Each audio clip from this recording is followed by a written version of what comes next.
Hey, are you an overwhelmed nurse? Do you dread sometimes going into work? Do you have a difficult time having adequate sleep prior to your shift? If this is you, I want to let you know that you are not the only one that has experienced this. I too experienced the same challenges and struggles that you are encountering now. Not only myself, but countless other nurses have experienced the same struggles. So you are not alone. So I want to share with you 5 tips that will not only allow you to survive during your nursing shifts, but to thrive. Are you ready? Let's go. Tip number 1, pack a hearty lunch, a few snacks, and a refillable water bottle.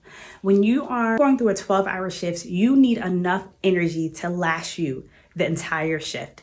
And one thing you don't want to be worried about is what you're going to eat. So I want to encourage you to pack a hearty lunch, a few snacks, and a refillable water bottle. These things will ensure that you have enough energy to survive through your shift and you're not scrambling around trying to figure out what you're going to eat. Number 2, wear comfortable scrubs, wear compression socks, and wear a pair of comfortable sneakers or shoes. Let me tell you, you are constantly on your feet when you are working in the acute care setting. You're on your feet for almost 13 hours, and you don't want to be worried about whether your scrubs are too small or they're fitting in uncomfortable places or they're snugging uncomfortable places. And you're also going to be walking a lot. So compression socks will ensure that blood is not pooling in your blood vessels and that you are just comfortable. And not only that, but I have learned in the 4 years of being a nurse that having comfortable sneakers pays off in the long run because we're more prone as nurses for all kind of orthopedic injuries and things of that sort. So invest in some good sneakers.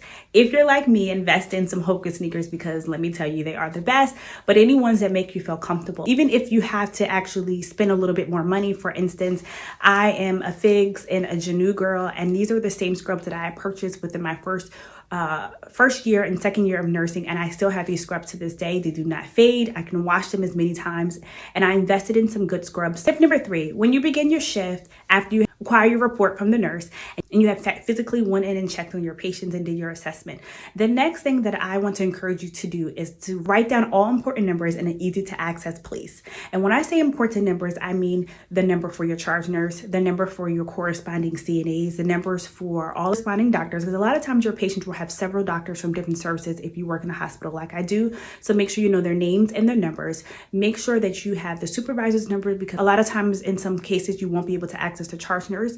So have the supervisor who will be able to answer any of your questions.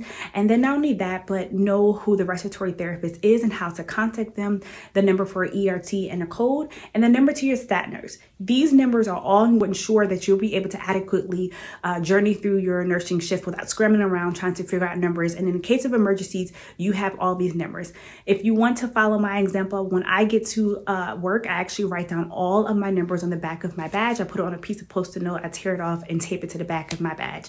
And each shift after I'm done, I take it off and I start again the next shift. But this just ensures whether I'm a charge nurse, whether I am a staff nurse or a PCA, that I know where all my numbers are and they're easily accessible.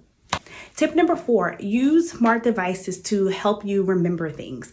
Devices can be your cell phone, but a lot of times you cannot have your phone out, but you can use your cell phone to set timers for you and they can vibrate when you are ready, for instance, to give a medication to a patient, to unhook them from fluids, remembering to go in to do CWA assessment scores or anything that you kind of think that you will be prone to forget. And also you can use an Apple Watch. I'm an Apple Watch girl. I'm always talking to my watch. A lot of nurses laugh at me, but it helps me to ensure that I remember all important things. Specifically, sometimes we have to rotate sitters and I have to go in for a 30-minute increment time to a room in the middle of a med pass or something of that sort, but it helps you to remember all important things. So use your smart devices as to your advantage when you are working because it will ensure that you are staying on top of all tasks and you are not neglecting your duties. And the last tip, the most important of all, is to introduce and greet your CNA.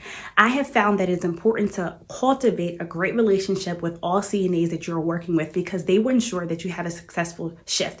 A lot of times you will be overwhelmed, you will have a lot of duties, but delegating to your PCA is important. But in order to first delegate, you actually have to greet them. I believe that it's only vital that you go into your shift, you tell them your name and you greet them by their name, and then you do a brief handoff report with your CNA. I personally do this for every shift because I have found that CNAs, things can get lost. A lot of things happen and differ with patients between shifts. Sometimes people are Q8 vitals and they switch down to Q4. Some people have PTT checks every 6 hours and it switches down to every 12. So you want to ensure that your CNA has the adequate information, because it will ensure that your patients are not getting bothered on unnecessary times and you're actually going to the patient's room at the adequate time.